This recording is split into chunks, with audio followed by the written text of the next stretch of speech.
We are live. Welcome back to episode 96. I'm here with a very special guest and somebody that's been in the news recently and at the University of Windsor for a special announcement yesterday. Danielle Campo McLeod is on air with us. She's a former Paralympian, gold medalist, and world record holder in swimming. She was awarded the Queen Elizabeth Golden Jubilee Medal in 1992. Also, the Queen Elizabeth II Diamond Jubilee Medal in 2012. And then also something that's very, very cool is in 2001 became a member of the Order of Ontario, which I believe is the highest award somebody can receive in the province, which is just unreal. And then yesterday at the University of Windsor for, it sounded like a book launch, you were surprised with what will take place next June, an honorary doctorate degree from the University of Windsor. So there's so many accolades and accomplishments Danielle has, and I'm so excited to be talking to her tonight. Danielle, thanks for being here. Thanks. Yeah, I'm so excited. I'm still in shock about that doctorate, but here I am. Well, now you'll be officially could have the DR period next to your name. Absolutely. And I think with the Order of Ontario, there's also an acronym that goes next to your name as well. Yes, so it's OONT that you can put next to your name as well. So I'm Wow. stacking up the letters. Yeah, exactly. So I'm so excited to talk about your new book, Resurrections. Yes. And it's a great read. I've started a little bit. I mentioned earlier that my girlfriend's reading it. She's not one to read, but loves the book and loves the story. But before we get into the book chat and what this is all about, I just want to talk a little bit about your career and how perhaps you could share how your athletic career and entering swimming and the Paralympics started for you.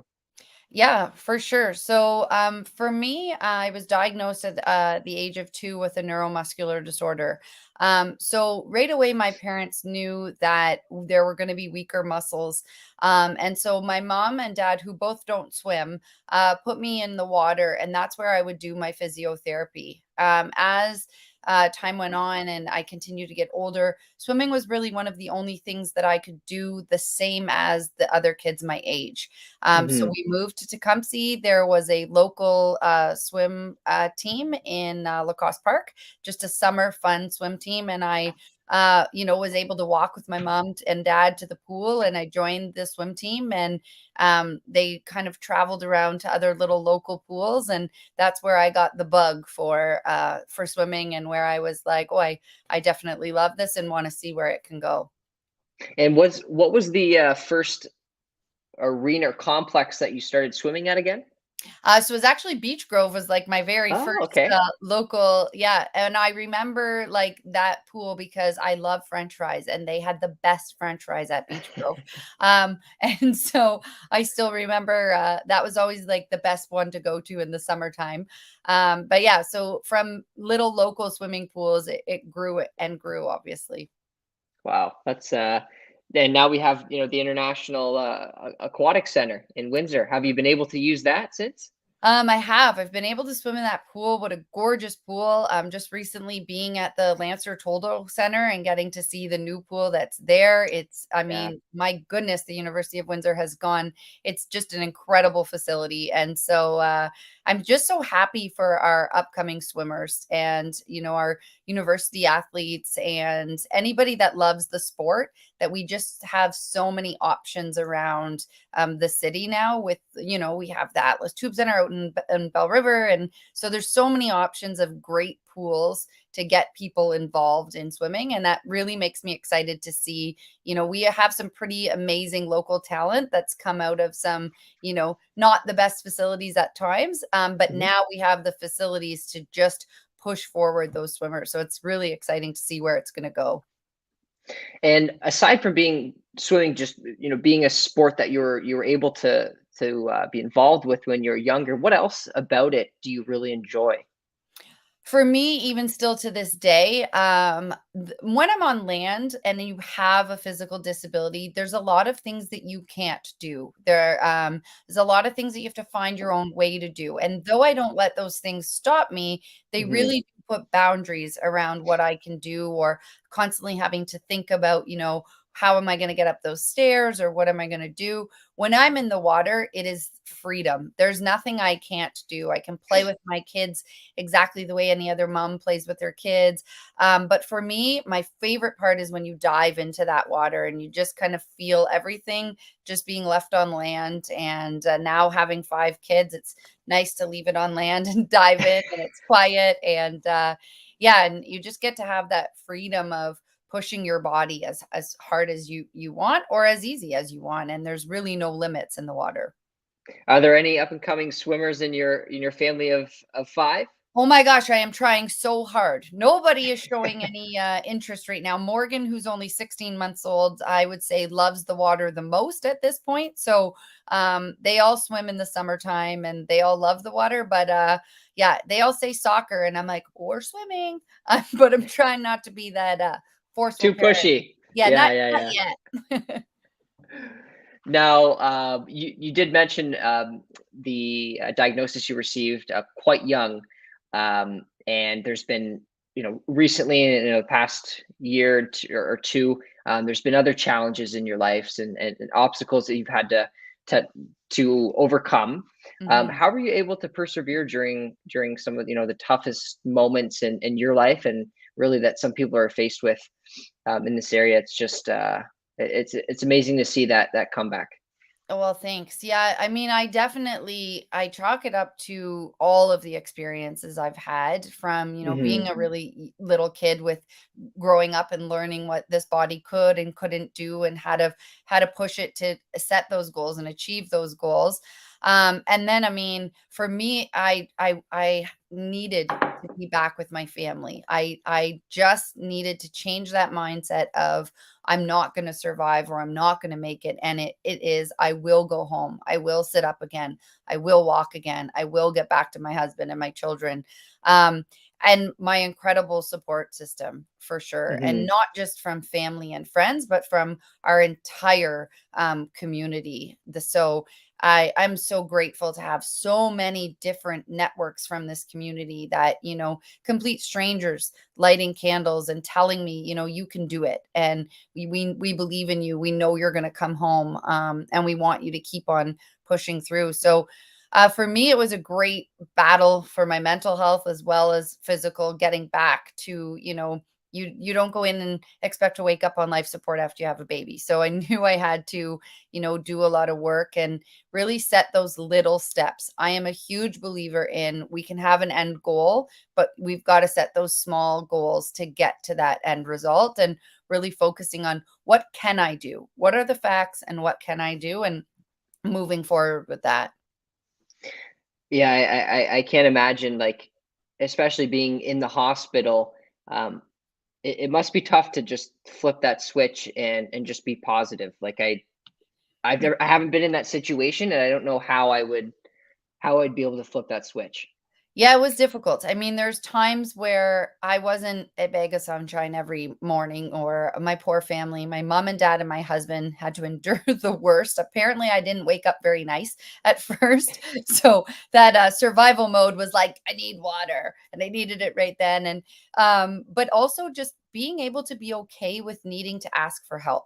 That was the greatest lesson I've learned in all of this, is that I didn't have to do it on my own. And there were moments where I could have those breakdowns and have those dark moments, and then have the support behind me to say, okay, let's go now. And it was often my husband saying, okay, let's go. I'm going to take your hand. We're going to take that next step forward. Hmm. And look where you are now. It's Here I am. a book later. A book later. So now, if we can just talk a little bit about your book, and anyone that is watching, please feel free to drop your comments below. Any questions that you might have. If you've read the book, tell us what you think. And Absolutely. but what are the biggest things that you think individuals reading your book would be able to take away from it? I hope they take away that I'm real. I'm the same as everybody else. That I really believe in. My faith really got me through our community.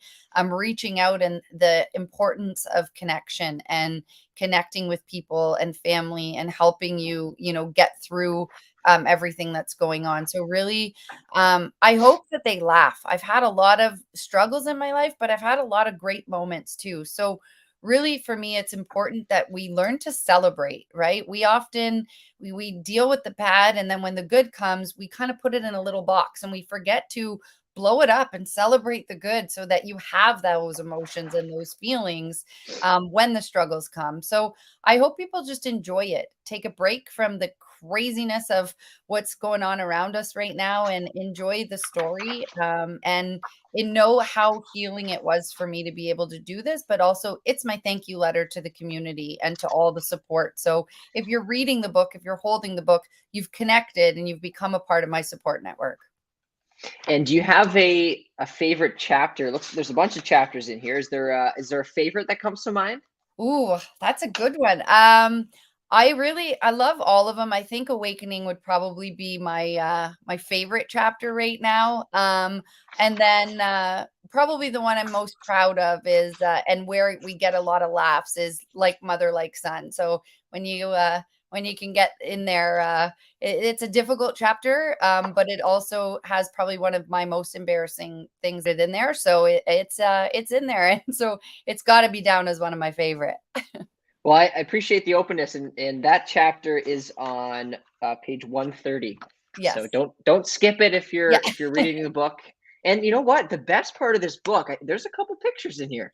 There's a lot of pictures in there. There are. Yes, I let you know, hey, if you're going to be real and raw, then you got to be real and raw through all of it. So Marty and I really decided that we wanted this to be as open as possible and to really let the reader feel like they were walking alongside my life journey. And the only way you can do that is by putting in some photos. There's some of my favorite and there's some not so much. And I'm sure you can guess by just looking at some what are not so much.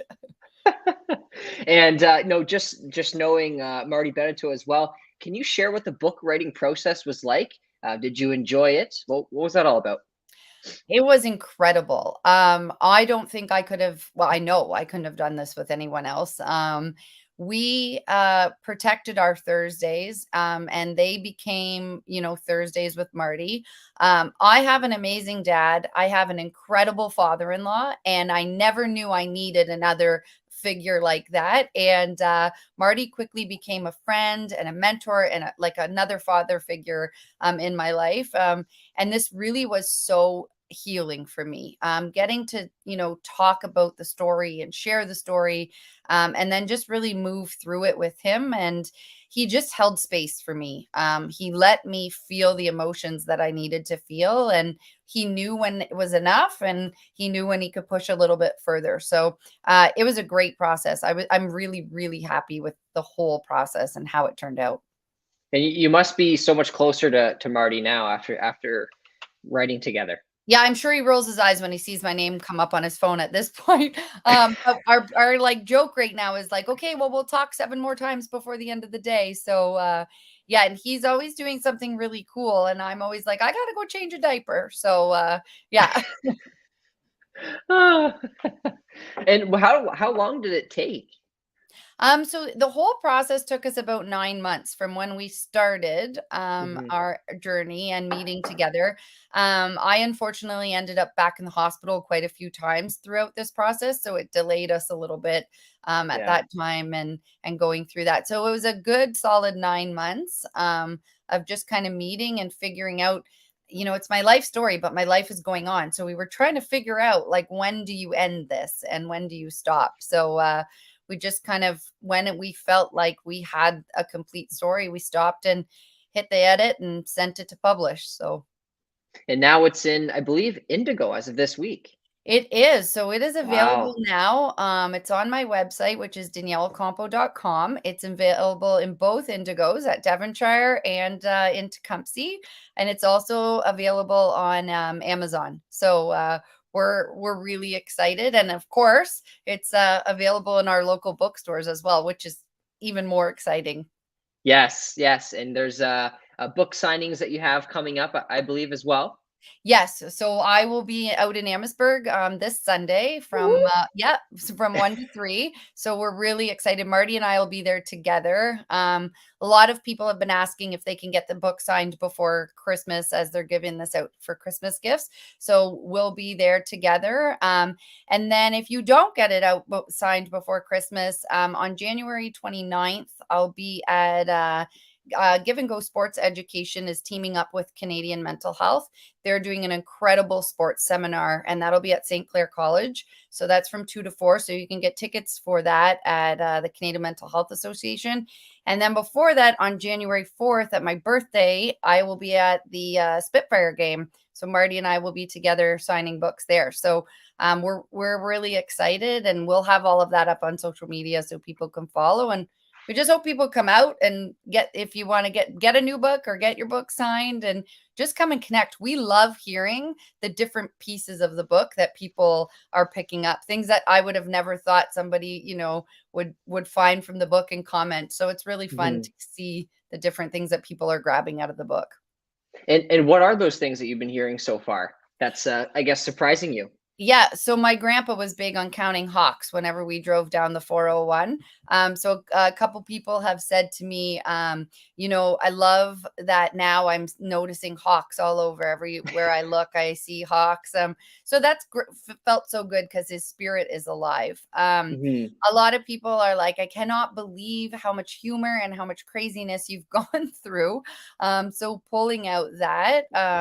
And just enjoying the way that we talk about the Olympics, and like they're getting to be, present at the Olympics for those races. So it's been really neat. And people, have said like the hard chapters of, sharing about what went on, and we all can relate to a time that we struggled. And so that's probably the thing I'm the most proud of, is that people are connecting their struggles or struggles that other people are going through, and it's giving them hope. And what more could you ask for?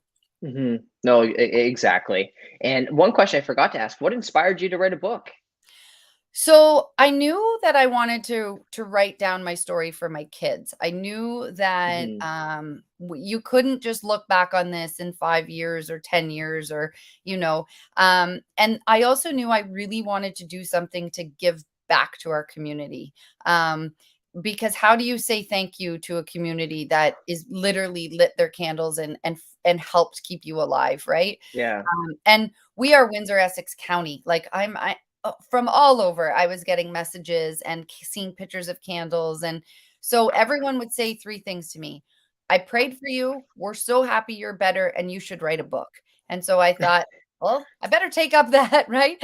I better write a book. And I sat down at my computer to write that book, and quickly realized I am not a writer, and that is not going to happen if I try to do it. And that's where Marty and I partnered up, and this is what we got as our end result. And it's a beautiful book. Was there any like a reason you chose the yellow and the black? I imagine there's some Easter eggs in here. Yeah, yeah, for sure. Well, I mean, the title just comes from so many of the struggles and coming back to a place of living, and a place Mhm. that I would define as living, and being okay with what you were left with. The yellow is the light of the candles. I can't tell you how dark it can feel and alone in that hospital, and seeing the flickering lights of every candles. I mean, my best friend drove from Windsor to London with her candle lit in her car because she just needed to sit outside of the hospital room, and Oh, didn't let that candle go out. So, and like people putting candles at the end of their driveways, and making sure that their candles were lit the entire time, and wow. continuing to light candles for people in our community. So it felt right that it would be like the light of a candle, and needed to be, powerful and strong. Wow. No, yeah, that's a deep meaning. And you just look at the book and you think, oh yeah, she likes yellow and black, but no, there's more to it. For And sure. the story of your friend bringing a candle all the way to London is great and risky. Yes, Especially right? if you I hit a don't bump, recommend like I'm like, "I don't recommend it." I was like, "We" but hey, she did it and it made it, and, she took all safety precautions. I guess we have to say that, right? yeah, She did everything she needed to do to keep it safe, but yeah, so it's, there's a lot of meaning in, we could have written, 20 more chapters, and people have said that to us. We wish it was longer, but it was really important that it stay real, it stay raw, and it stay in my voice. yeah, yeah. And you can always write a second book, right? Well, there you go. I think we're gonna just, like, let things settle for a little bit, and you never know. I've been asked if I'm gonna write a kid's book, so I'll have to see how Marty is at rhyming or something like that. That would be awesome. Yeah. Uh, and my final question before I let you go, because it's dinner time. Um, Outside of being an author, a Paralympian, award winner, you're also a motivational speaker and so much more. What do you do for fun or on the side, I guess? For fun and on the side, yeah. It days are busy and packed. Right now, probably I would say my greatest excitement is watching, the little kids just play, and it's crazy. Anyone who has children knows it's busy, especially this time of year. My 6-year-old's in hockey right now, so I've become a hockey mom and heading to the arena and watching that happen. And not just saying it because we're here and we're having coffee together, but when I can have a chance to have a great cup of coffee with, friends or family, and just hang out and connect and laugh. And oftentimes it's those moments where, we're just enjoying the fact that I'm here, and you really don't take anything for granted anymore. So Mhm. so yeah, for sure. Your outlook must have changed, after these moments where, things could have, uh, well, they changed in a second, but could have went away. Like you must have a completely different perspective on life. Yeah, I mean, I'm still real. I get frustrated like any other person, but you are quickly humbled by the little things just don't matter. I Hmm. think what's changed the most is the gratitude that I have to people. There's a couple people that have signed on, Mark McGuire, Dave Hunter, that I can see, and just that connection that people have made and walked alongside our family and their health. Like, it's just unbelievable how thankful I feel to the community and how much I need to share that. When everybody will say, "I'm so sorry I came up to you, but I just needed to say," and I always want people to know, don't say you're sorry. I I cannot censor what my kids will say, and it probably will be crazy, and they may be hiding behind me making faces, but we don't mind people stopping us in the community because we're so grateful and we're so Hmm. thankful, that people are, purchasing the book and sharing the book, liking the book, and just so thankful that they came along and are with us on this journey. So, yeah, I'm definitely thankful and filled with gratitude for our whole community. Hmm. No, and I think just after this conversation, it makes me want to appreciate things in life. Just being able to Mhm. wake up and be able to read a book and all those little things, that we can just be thankful for. So you inspire me and so many others, and I just want to say congratulations on your book. Well, thank It's you. fantastic, Thank you so and much. those watching, get out and buy it. I have to say, so when I bought this book at the River Bookshop, it Yes. was the last one on the shelf, and it was Yes, like I not heard. even a week after. I know, and you know what? I felt so bad because people were like, "Are you sure it's there? Because it's gone." And I was like, We're getting more." Poor Marty. He put a lot of miles. We have to do a shout out to Marty's wife, Nancy, because she has literally taken over like CEO of planning and organizing, because she is supplying the bookstores, and they are flying out, and for sure. So we got to thank them for sure. And I see gratitude is our mantra, and that's my mother-in-law, Linda. So Oh, hi.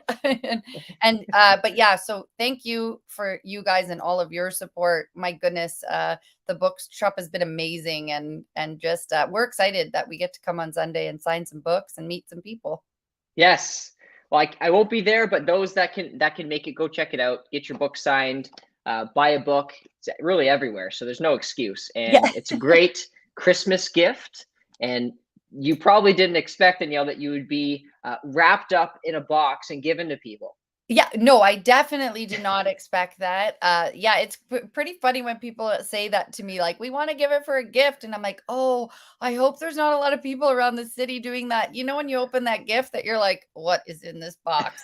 So I'm really hopeful that people are excited to get the gift. And if not, like, sorry. No refunds. No, Awesome. yeah. Well, seriously, thank you for your time, Danielle, and congratulations on the book and also your honorary doctorate that's going to be announced next year. What a week, what a month it's been for you, and Absolutely. keep continuing to inspire so many in the community. We definitely love you. So Well, thank you so much. And you are the definition of connection and keeping people connected. So thank you for all you do. It's incredible how many episodes in you are. And so we're so proud to keep watching you grow. So thank you so much for everything. thank you, everyone watching. You can check out the recap on coffeewithcrainer.com and daniellecampo.com for your book. We'll see you soon.